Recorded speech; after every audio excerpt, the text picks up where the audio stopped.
నాకు ఒక సినిమా నటుడిగా మీ అందరి గుండెలో స్థానం పొందే అవకాశం కల్పించు. చాలా ఆనందం నాకు. కానీ అది నా డబ్బు సంపాదనకు, నా పేరుకో, నా కుటుంబానికి అయితే నాకు ఎప్పుడు ఆనందం కలగదు. అంటే మీరు కూడా సినిమాని సినిమాగానే చూడండి. సినిమాని మీద అభిమానాన్ని సినిమాగానే చూడండి. కానీ సినిమా వేరు, రాజకీయాలు వేరు. సినిమా వేరు, ప్రజాస్వామ్యం వేరు. సినిమా అనేది ఒక ఇమాజిన్, ఒక కళ, మన జీవితంలో సాధించలేని అనుకునే చేసే సినిమా. సినిమాలో ఇదే సినిమా నేను చెయ్యాలి అంటే ఒకడు వచ్చి ఓడిపోయి తిరిగి వచ్చి ఉప ముఖ్యమంత్రి అయ్యాడు, కథ చెప్పడానికి 2.5 గంటలు చాలు. ఒక 3 గంటలు సినిమా తీసేసి అయిపోద్ది. నిజ జీవితంలో అలా ఉండదు కదా. తిట్లు తినాలి, తన్నులు తినాలి, అసలు ఉంటారో లేదో తెలియదు. ఇంట్లో కుటుంబ సభ్యులను తిట్టించుకోవాలి, కేసులు పెడతారు, అటెంప్ట్ మర్డర్ కేసులు పెడతారు. ఇంత కష్టాల మధ్యలో ఒక దశాబ్దం పడుతుంది. దశాబ్దాన్ని 2.5 గంటలు కుదించి సినిమా తీసేయచ్చు. అందుకే సినిమాలని నేననే కాదు, ఏ సినిమానైనా సరే మీరు చాలా సినిమాని నిజ జీవితాన్ని రెండు విడిచేసి చూడండి. Cinema is for entertainment, patriotism is for nation, accountability. అందుకని మీరు దాన్ని మర్చిపోకండి.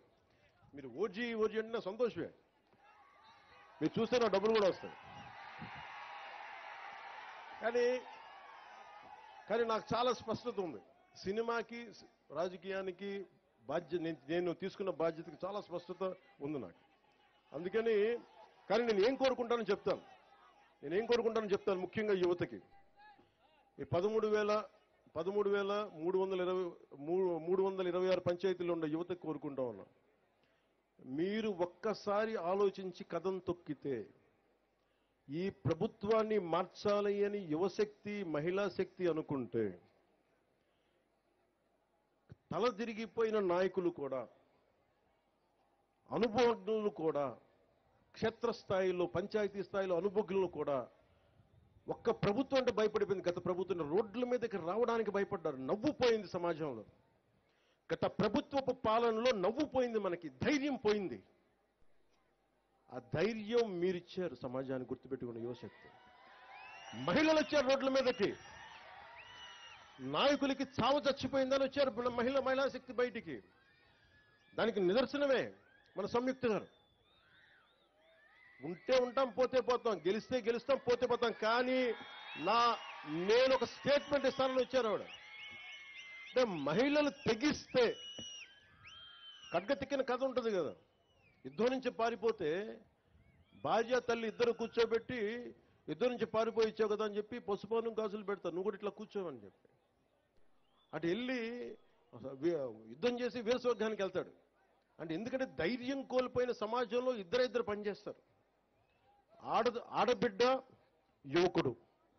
గత ఎన్నికల్లో మీరు ఏం చేసి చూపించారంటే ఇంక ఎప్పటికీ ప్రజాస్వామ్యం ఆంధ్రప్రదేశ్లో ఉండదు, ఎప్పటికీ గత ప్రభుత్వం ఉండేలాగా 30 ఏళ్ళు ఉంటుంది అనుకున్న సమయంలో 151 అసెంబ్లీలు, దాదాపు 20 పైగా 30 పైగా మనకి రాజ్యసభ పార్లమెంట్ సభ్యులు ఉన్నది 11 మంది సభ్యులకి తీసుకొచ్చారు.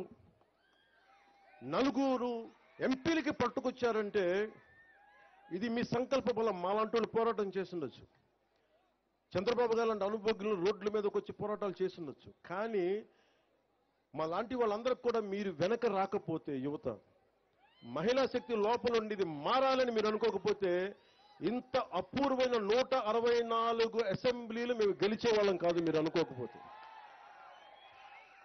మీరు అలా అనుకోబట్టే ఈ రోజున మేము 981 కోట్లు, 998 ఈ రోజున గత